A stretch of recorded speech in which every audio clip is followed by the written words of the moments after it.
tidak majunya negara ini karena itu. Karena itu. Coba sekarang saya sebut nama satu persatu.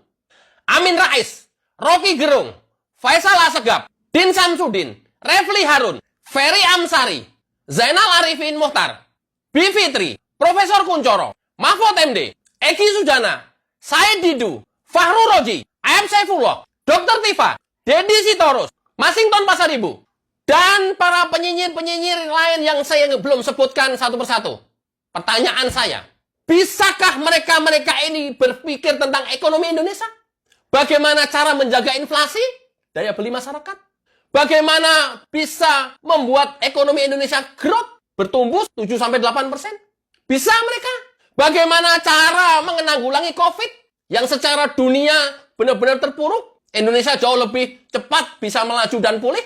Mereka-mereka ini bisa gitu memikirkan APBN kita minim, tapi pembangunan masih bisa jalan.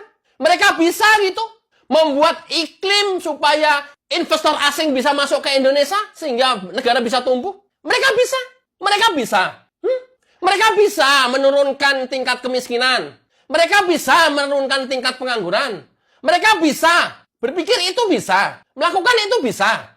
Yang dia tahu, yang dia bisa itu adalah bagaimana cara berebut kekuasaan. Hukum tata negara, ya, keputusan MK yang dianggap menguntungkan Gibran, dia juga pengen berebut supaya bisa berkuasa. Kan itu terus yang diomongin. Kekuasaan terus yang diomongin. Muaranya bagaimana dia bisa berkuasa terus. Atau muaranya bagaimana dia menjadi bagian dari kekuasaan itu. Tapi apa bisa dia merubah Indonesia ini menjadi lebih makmur, menjadi lebih bagus, lebih maju? Itu saya baru bicara ekonomi, belum infrastruktur. Bisa mereka. Dalam kondisi yang APBN-nya terbatas, tapi pertumbuhan meningkat 7-8%, pembangunan infrastruktur terjadi terus di mana-mana. Bisa gitu. Bisa. Dia hanya bisa ngomongin masalah undang-undang pilkada. Dia hanya bisa ngomongin masalah keputusan MK. Dia hanya bisa ngomong masalah dinasti. Dan itu terus yang diomongin setiap hari. Nggak ada lain. Yang diomongin apa lagi? Demokrasi. Mengacak undang-undang. Mengacak peraturan-peraturan. Itu aja yang setiap hari dia didiskusikan. Tapi nggak pernah, nggak tahu bagaimana Indonesia menjadi maju. Nggak tahu. Bagaimana ekonomi bisa stabil, nggak tahu. Bagaimana Indonesia bisa bersaing dengan dunia luar, nggak usah jauh-jauh, dengan Singapura dan Malaysia, nggak tahu. Apalagi melakukan, tahu juga nggak tahu. Model Bivitri, Ferry Amsari, Zainal Muchtar Arifin, bisa tahu? Nggak tahu. Dia hukum tata negara. Itu terus yang itu adalah muaranya politik. Itu muaranya adalah kekuasaan. Itu muaranya jagonya mereka kalah. Masyarakat harus cerdas. Dan rata-rata mereka-mereka yang saya sebutkan itu adalah pendidikannya minimal doktor atau S3. Doktor dan profesor. Rata-rata. Lantas, kita berharap apa lagi?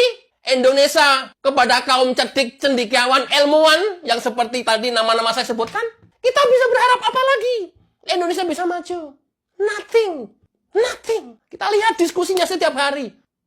Bolak-balik masalah undang-undang pilkada, bolak-balik masalah putusan MK, bolak-balik masalah etik KPU, bolak-balik masalah. Itu muaranya karena dia kalah. Bolak-balik masalah Paman Usman, bolak-balik masalah dinasti, bolak-balik masalah Samsul. Apa ini? Loh, kalian kan cerdik cendekiawan. Kalian ilmuwan. Kalian dokter loh. Kalian profesor loh. Ini saya nggak tahu sampai kapan. Kita tunggu saja dan kita jalani.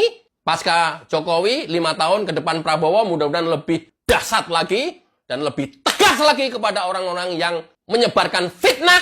Terima kasih. Wassalamualaikum warahmatullahi wabarakatuh. Cayo.